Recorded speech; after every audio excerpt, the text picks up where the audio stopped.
नमस्कार साथियों, सुमंगल ज्योतिष में आपका बहुत बहुत स्वागत है। सुमंगल ज्योतिष की इस एपिसोड में मैं आपको कन्यादान के विषय में विस्तृत जानकारी दूंगा।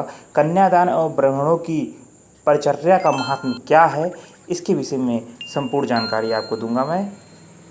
तो आइए वीडियो में आगे बढ़ते हैं और भगवान श्री कृष्ण युधिष्ठिर को बताते हैं कि हे धर्मराज, हे राजन, जो विवाह करने योग्य कन्या को अलंकृत कर ब्रह्म विधि से सुयोग्य वर को प्रदान करता है, वह 7 पूर्व और 7 आगे आने वाली पीढ़ियों को तथा अपने कुल के सभी मनुष्यों को भी कन्यादान के पुण्य से तार देता है। इसमें संदेह नहीं है, मतलब कन्यादान से बड़ा कोई पुण्य नहीं।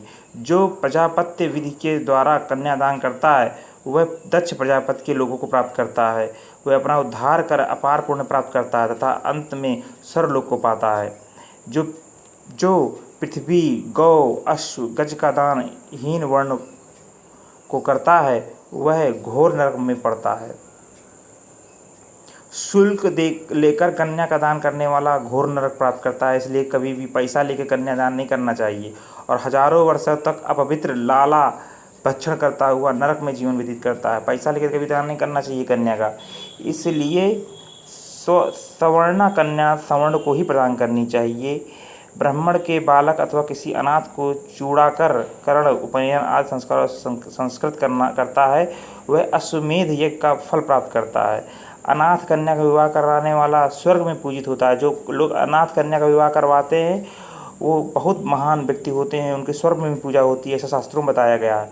पूर्वजों ने कहा कि जो कन्यादान के साथ प्रदीप्त शुद्ध स्वर्ण का दान करता है वह द्विगुणित कन्यादान का फल प्राप्त करता है, मतलब दुगना कन्यादान का फल प्राप्त करता है जो कन्यादान के समय में सोना दान करता है।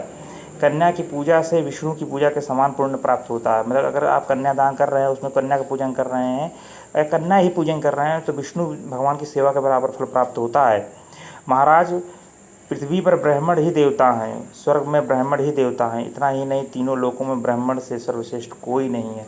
ब्राह्मणों में शक्ति है कि वो मंत्र बल के प्रभाव से देवता को अदेवता और अदेवता को देवता बना सकते हैं।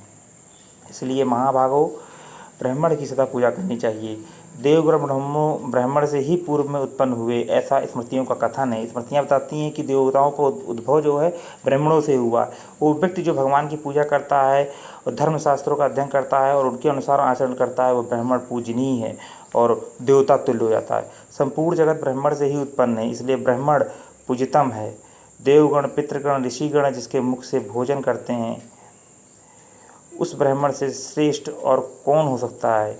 हे महाबाहो, धर्मज्ञ ब्राह्मणों का कल्याण करने वाला व्यक्ति स्वर्ग में पूजित होता है। जब प्रत्यक्ष देवता ब्राह्मण संतुष्ट होकर बोलते हैं तो ये समझना चाहिए कि परोक्ष में देवता ही ये वाणी है, उसी से मनुष्य का कल्याण हो जाता है। अतः सदा ब्राह्मण की सेवा करनी चाहिए।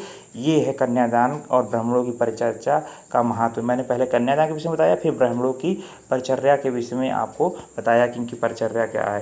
साथियों, आशा करता हूँ वीडियो आपके लिए उपयोगी है। कन्यादान तो आपके लिए उपयोगी है ही है और ब्राह्मणों की जो मैंने बताई वो भी आपके लिए उपयोगी है। वीडियो देखिए और ज्ञान प्राप्त करिए। वीडियो देखने के लिए धन्यवाद। हरे कृष्णा।